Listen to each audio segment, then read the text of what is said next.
Kalinga. Ibig sabihin headhunter, enemy o kalaban.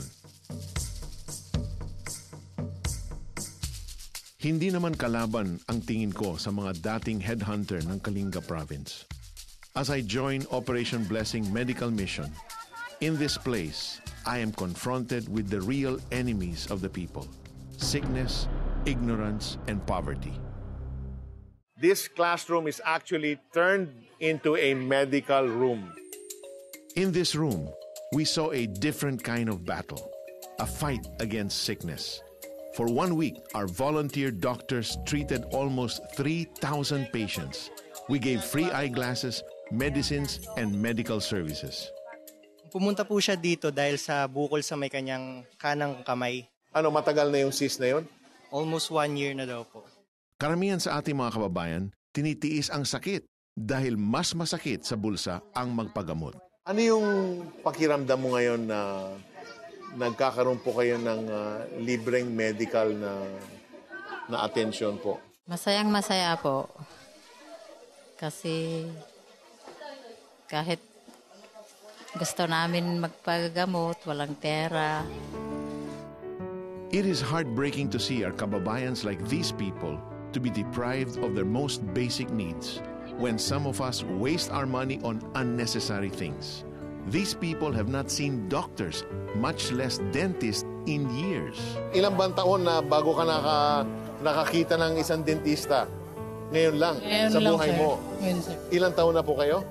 30 po, sir. 30, yan. 30 years na bago nakapunta sa isang dentist.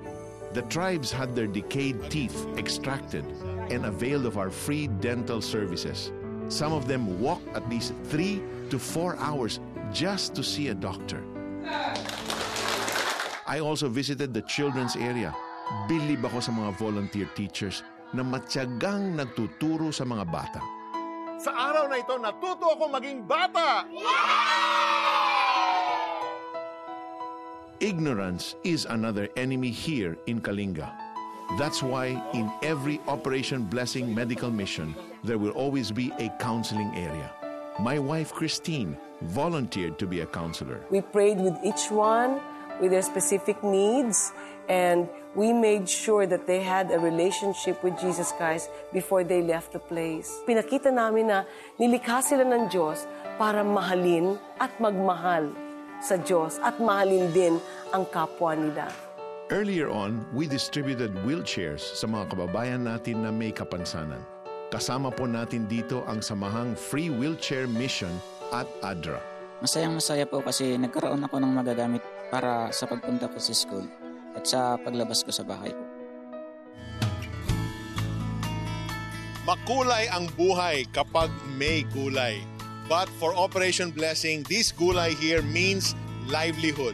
Kasi po yung medical mission na ito, hindi po maglalast yung mga medicines na ibibigay sa kanila. So, yung livelihood po na ito ay makakatulong mapag-aral yung mga anak nila. Magkakaroon sila ng additional income para i-sustain din po yung daily needs nila na kung minsan hindi nila nami-met. Maid kais isuna, maid kais isuna, kabonyan kaidaya titiwa ka. Our fight against sickness, ignorance, and poverty continues. But we will only be victorious if you will allow yourself to be used by God in praying for us and supporting Operation Blessing. We can touch more tribes and more people desperate for Jesus Christ. Salamat sa inyong walang sawang pagsuporta. Naipadama natin ang Kalinga sa Kalinga.